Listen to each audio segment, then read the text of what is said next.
Hola a todos, me da mucho gusto saludarlos. Tenemos esta segunda sesión, esta segunda cápsula en nuestra preparación para nuestra bellísima peregrinación a Tierra Santa. Y estamos hablando un poquito de historia, tomando por un lado la narrativa bíblica. ¿Qué es la narrativa bíblica? Es el modo en que se relata la historia desde la perspectiva de la Biblia. Después estamos acercándonos a los periodos históricos en los que estos hechos que se narran en la Biblia acontecieron. Y después les estoy explicando algunos lugares que visitaremos con relación a estos periodos históricos. Entonces voy a compartir mi pantalla y vamos a continuar en donde nos quedamos. Lo último que vimos en la sesión anterior fue la monarquía. Vimos cómo David unifica el reino y después con Salomón el reino se divide en dos. Y después, pues el periodo que vamos a hablar ahora es el periodo de las deportaciones. Entonces vamos a retomar el discurso en donde nos quedamos. Habíamos dicho que Israel y Judá son estos dos reinos que tienen una cultura común, un idioma común, una religión nacional común, un Dios nacional que es Yahvé, y pues se sienten o se saben a sí mismos como hermanados, simplemente como reinos divididos. Entonces, después de la muerte de Salomón se divide el reino y tenemos que entender que el reino de Judá, que se encuentra en el sur, se encuentra en un territorio que no es fértil. Lo vamos a ver, lo vamos a vivir, vamos a ver cómo es una zona más bien desértica. Sin embargo, la zona norte, donde está Israel, lo que actualmente es Palestina y después a su alrededor también Israel, el país de Israel, toda esa zona es mucho más fértil, más verde, con mucha más precipitación de agua, de lluvias, y por lo tanto, pues el reino de Israel fue mucho más poderoso y fue más, incluso tuvo importancia a nivel internacional. Entonces, ¿qué es lo que sucede? En la narrativa bíblica se nos escribe que Israel, el reino de Israel, había caído en la idolatría. Había construido santuarios a otros dioses, había sido infiel a la alianza con Yahvé. ¿Y qué es lo que sucede? La narrativa bíblica nos dice que este pueblo va a caer en manos de los asirios. Entonces vamos a comprender un poco qué periodo histórico estamos enfrentando en este momento. El imperio asirio, que se encuentra en la zona en la zona de Mesopotamia, al este de Israel y Palestina, este pueblo asirio empieza a expandirse. Como vemos, va a llegar incluso hasta Egipto. Y en esta expansión empieza a dominar el territorio. Ahora, ¿cómo hace esta dominación? En primer lugar, conquista el territorio y somete a esos pueblos al pago de un tributo. Sin embargo, los pueblos pueden ser gobernados por su propio rey y conservan su cultura, su religión, etc. Sin embargo, si alguno de estos pueblos se rebela, Asiria da un paso ulterior. Asiria era un pueblo muy guerrero, muy cruel. Y entonces, si un pueblo se rebelaba en contra de ellos, ¿qué es lo que hacían? Hacían lo que se llama las deportaciones en masa. Inician a llevarse personas del territorio a otros territorios y traen personas de otros territorios para llenar el vacío que se había generado. ¿Con el objetivo de qué? De hacer una destrucción étnica. ¿No? Tú puedes quitarle a una persona su gobierno, quitarle a una persona su territorio, pero su cultura la conserva. Sin embargo, si tú traes distintas culturas a un mismo lugar, pues se hace una mezcla racial y de esa manera, en cierto sentido, la etnia se transforma porque viene influenciada por el contacto de otros pueblos.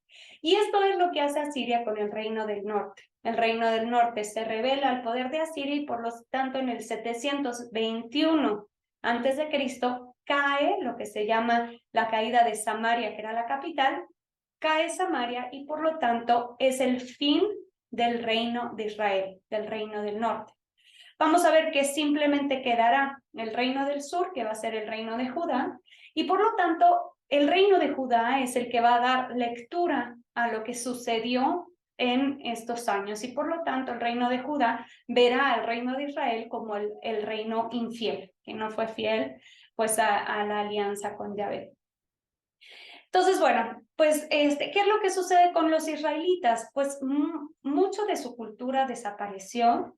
Sin embargo, algunos de los israelitas fueron capaces de ir a Judá, de localizarse en Judá, y ahí llevaron las tradiciones antiguas y las incorporaron a las tradiciones de Judá. Entonces se hizo una mezcla entre las tradiciones antiguas de Israel, las tradiciones de Judá, y se unificaron. Entonces, bueno, ¿qué es lo que visitaremos de este periodo? Pues una de las cosas importantes es que nosotros veremos físicamente la diferencia entre el territorio del norte y el territorio del sur. ¿Por qué va a ser importante? Porque solo así entenderemos por qué Israel fue mucho más importante que Judá. Israel, vamos a ver sus campos mucho más fértiles, con colinas pequeñas, con el lago de Galilea que le ofrecía también pues agua dulce, ¿no? En cambio Judá pues es un desierto y tiene el Mar Muerto, que es un agua que no le ofrece minerales, le ofrece sales, pero no le ofrece agua. Entonces pues vamos a ver este territorio y estas diferencias. Ahora, no vamos a visitar ninguna ciudad del Reino del Norte. Hay varias ciudades muy bellas, Megiddo, Dan, Betel. Hay varias ciudades, Samaria, Silo, Garizim. Sin embargo, muchas de ellas, bueno, algunas de ellas están en territorio israelí, otras de ellas están en territorio palestino, entonces en esta ocasión no visitaremos esas ciudades. Sin embargo, lo que sí nos va a ser de mucho enriquecimiento va a ser el Museo de Israel. En el Museo de Israel, ahí veremos muchas piezas que nos van a ofrecer a nuestros ojos, a nuestra vista y a nuestra comprensión el modo en que se vivía en el Reino del Norte, en el Reino de Israel. Ahora, ¿qué es lo que sucede con el Reino de Judá? El Reino de Judá también fue invadido por Asiria. De hecho, gran parte del reino fue dominado. Vemos un ejemplo en Laquish, que fue una de las ciudades del reino de Judá, que fue destruida por los asirios. Fue como la caída de Samaria, fue también la caída de Laquish. Ahora, los asirios llegaron a la capital, a Jerusalén, sitiaron Jerusalén, pero no la pudieron dominar. ¿Por qué? Porque tuvieron que huir.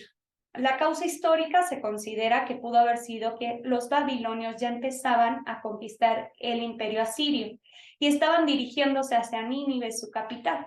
Entonces los asirios dijeron, de dominar a Judá, que es un reino pequeñísimo, a defender nuestra capital de Babilonia, que es el gran imperio que quiere invadirnos, pues tuvieron que regresar a Nínive y combatir con Babilonia. Ahora, los asirios pierden, y entonces tenemos un segundo momento de deportaciones, pero ya no va a ser con los asirios, sino con los babilonios. Los babilonios van a ser otro imperio que también se encuentran en Mesopotamia, que van a invadir a Siria y por lo tanto se van a quedar con todos los territorios que Asiria ya había conquistado. Pero hacen el mismo método que los asirios. Si el reino que está siendo dominado por Babilonia se comporta bien y paga sus impuestos, no les hace nada. Pero en el momento en que algún reino se rebela, entonces lo invaden y lo destruyen. Esto es lo que sucede con el reino de Judá. Entonces vamos a ver cómo el reino de Judá, pues se rebela contra Babilonia y entonces Babilonia lo invade y tiene dos momentos de deportaciones. En el 597 se da la primera deportación, entonces vemos aquí el mapa como desde Jerusalén, el reino de Judá, son deportados hasta Babilonia algunos de los habitantes de Judá. ¿Quiénes son deportados? Pues obviamente la clase alta, la clase pues monárquica, la dinastía, la monarquía, porque no les convenía tener a un rey ahí, a un gobernante, pues los comerciantes, los artesanos, los sacerdotes, la clase sacerdotal, y quedan en la tierra pues los agricultores. Y también algunos de los judíos de este reino de Judá, en lugar de ser deportados o quedarse en Judá, deciden irse hacia Egipto. Pues vamos a ver también pues un grupo de judíos que se van a encontrar en Egipto. Entonces, bueno, se da una primera deportación en el 597 y después se deja otra vez a un gobernador impuesto por Babilonia y este gobernador se vuelve a rebelar en contra de Babilonia. ¿Y qué es lo que sucede? Pues ahí sí se da la destrucción del templo y se da el incendio de la ciudad. ¿Por qué era tan drástico la destrucción del templo? Porque era una manera de decir, no solo nuestro ejército es superior al tuyo, no solo nuestro gobierno es superior al tuyo, sino que nuestro Dios es superior a tu Dios. Entonces, realmente, pues es la destrucción total de Jerusalén. Y no solamente la destrucción de Jerusalén como ciudad, sino que los judíos, los habitantes de Judea, pierden su monarquía, porque pues su rey ha sido deportado, pierden su territorio porque está siendo invadido por Babilonia, pierden su templo, por lo tanto, pues su religión, su fe, y pierden también a su gente, porque su gente es desterrada. Entonces, los pilares de lo que era el ser pueblo de Israel caen, se colapsan. Entonces, pues es un momento sumamente difícil. Aquí vemos una imagen de Jerusalén en ruinas, y también, pues de este periodo va a ser importante que nosotros comprendamos que se hace una evolución en el judaísmo.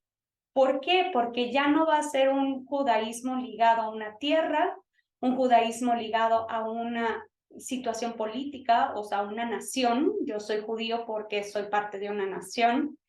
El judaísmo ya no está ligado tampoco a un lugar concreto en donde Yahvé se manifiesta, sino que se empieza a ver la posibilidad de que Dios se manifieste en otros lugares.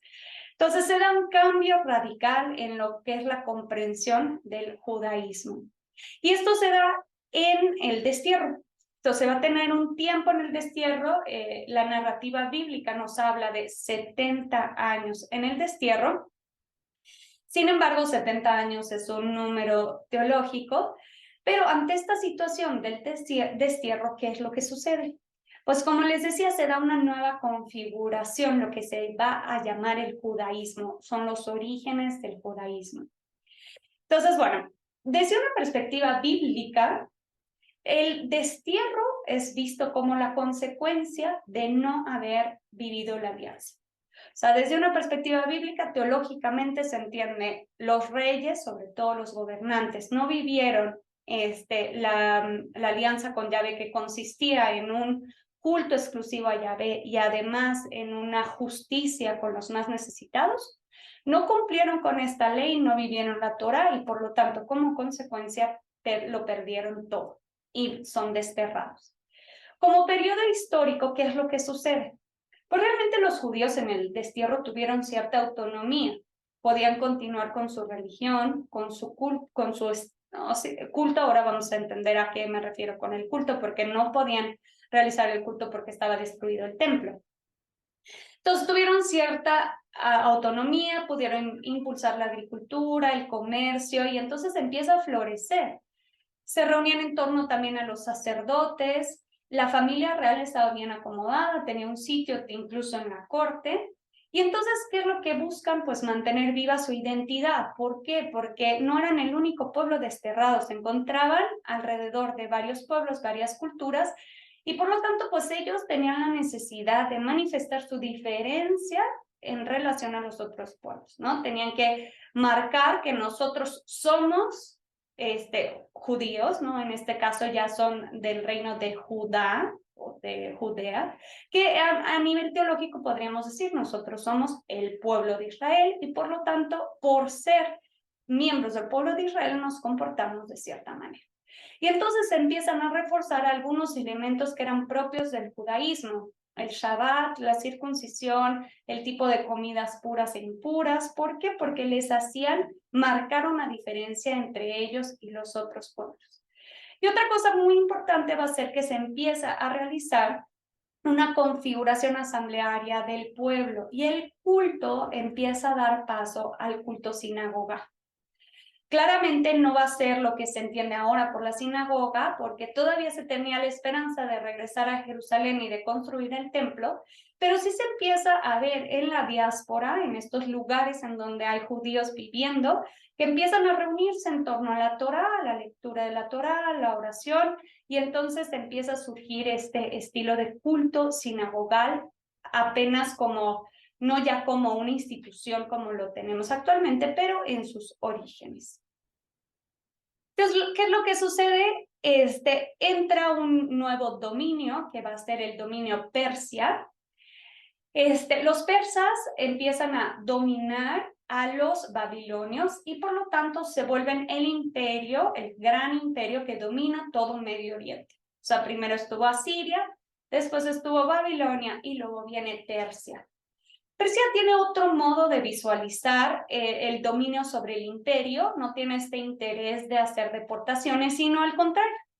Decide con Ciro, uno de sus más grandes reyes, hacer un edicto en donde todos los pueblos pueden regresar a sus tierras y pueden recuperar o restablecer sus cultos.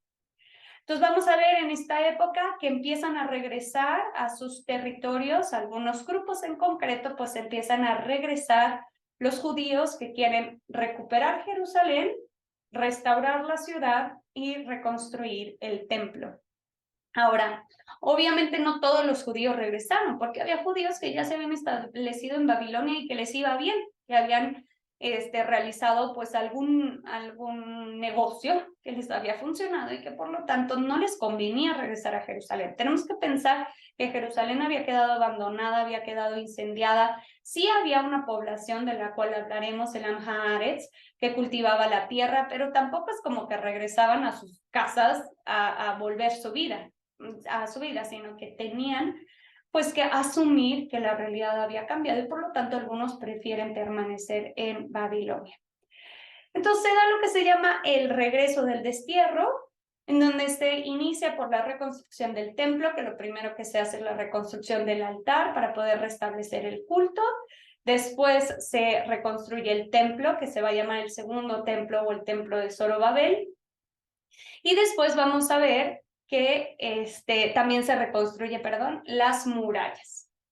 En este tiempo, la narrativa bíblica, ¿quién nos la relata? Nos la relata Esdras y Nehemías. En la historia bíblica, la historia de la salvación, la encontramos en estos dos libros.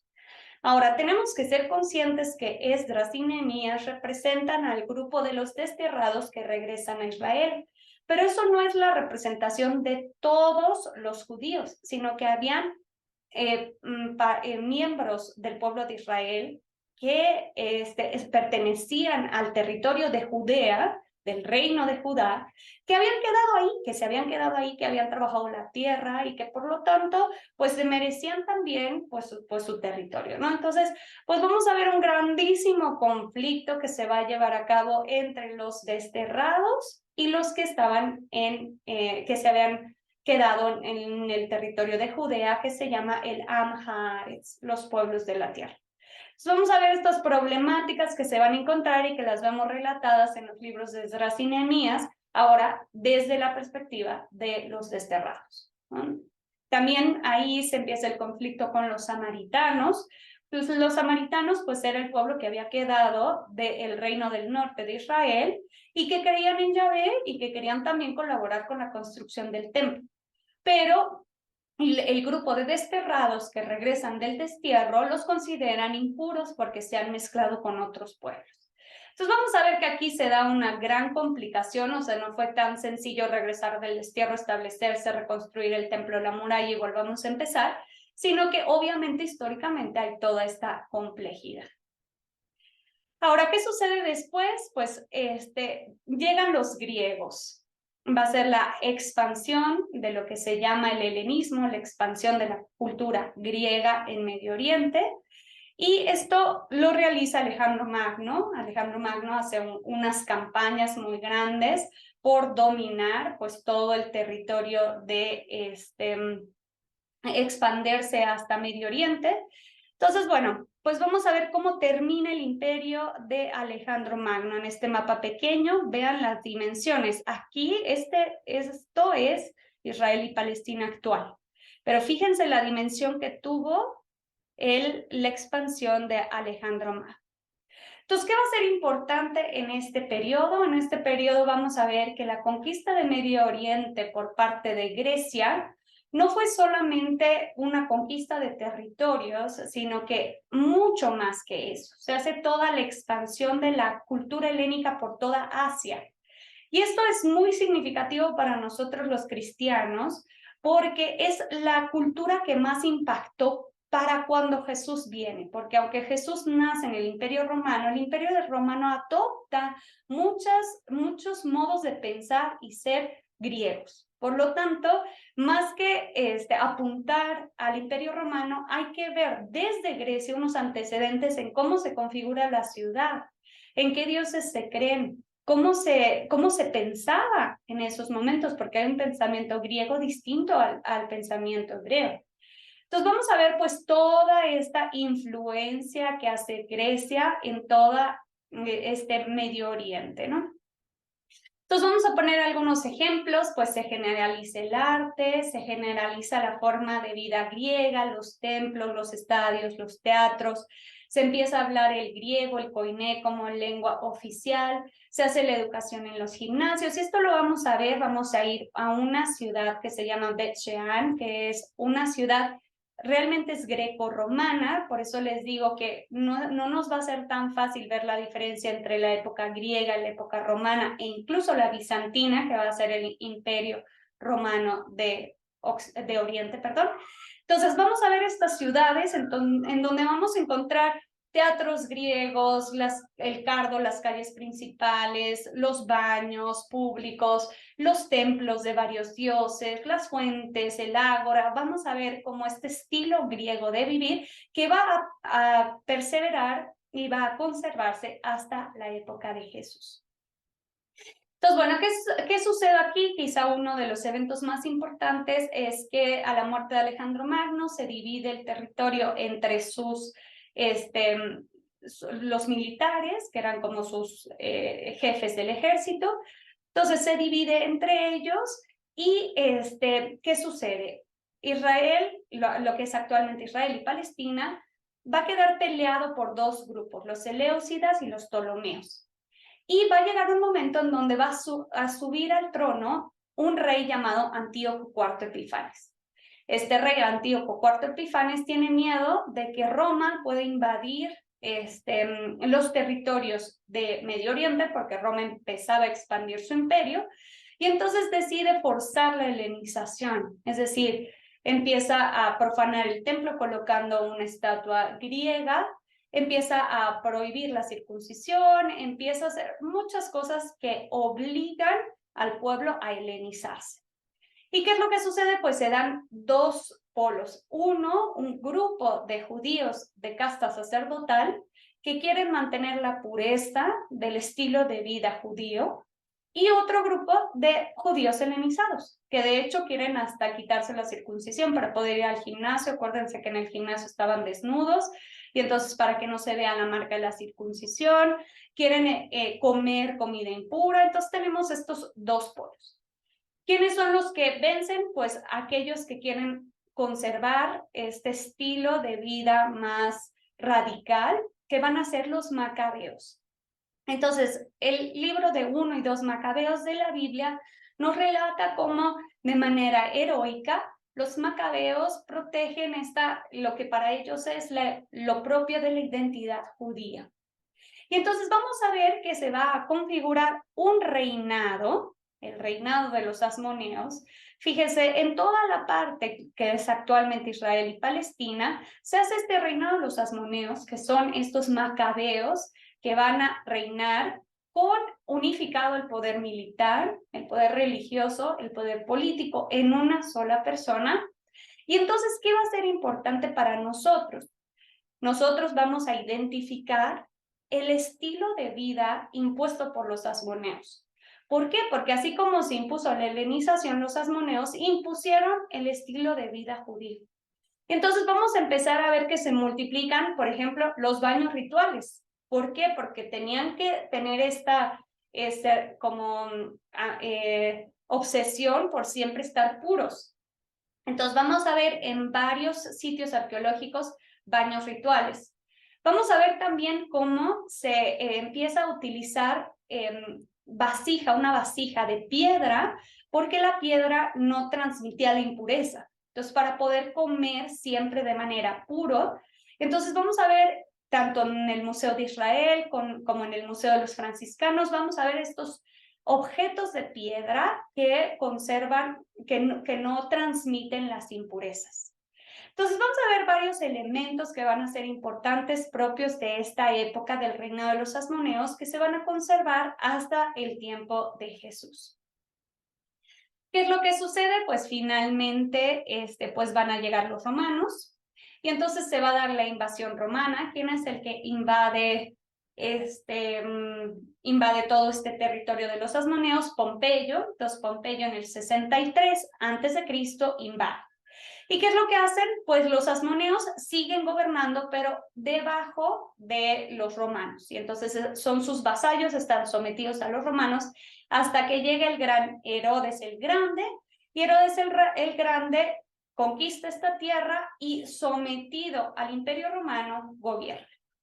Y entonces vamos a ver un poco de Herodes el Grande. Herodes el Grande pues va a ser uno de los personajes más importantes, sobre todo para nosotros, por nuestro interés en la vida de Jesús, y él es el que va a generar, va a construir, a realizar varias construcciones importantes en todo este territorio.